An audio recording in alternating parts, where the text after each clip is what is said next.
ফুলকপিগুলো কেটে ভালোভাবে ধুয়ে নেব। এখন কড়াইয়ে তেল দিয়ে শুধু লবণ দিয়ে ফুলকপিগুলো ভালো করে ভেজে নেব। ভাজা ফুলকপিগুলো নামিয়ে পুনরায় কড়াইয়ে তেল দিয়ে মশলা কষাবো। মশলার মধ্যে আমি দিয়েছি পেঁয়াজ, রসুন, আদা বাটা, সাথে গোলমরিচ, কাজু, কিশমিশ, একটু টক দই আর পোস্তদানা বাটা। এখন এলাচ, দারচিনি ফোড়ন দিয়ে আমি মশলাগুলো ভালোভাবে কষিয়ে নিব। মশলাটা কষানো হয়ে যাওয়ার পর কপিগুলো দিয়ে দিব। ফুলকপিগুলো দেওয়ার পর আমি ভালো করে নেড়ে চেড়ে এর মাঝে দিব গুঁড়ো দুধ জলে গুলে এর মধ্যে দিয়ে দিব।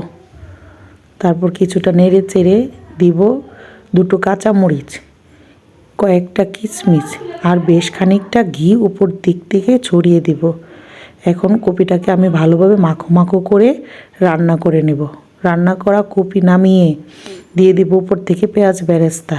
এই ফুলকপির রোস্টটা আপনি পোলাও, পরোটা, লুচি সাথে পরিবেশন করতে পারেন। খুবই সুস্বাদু।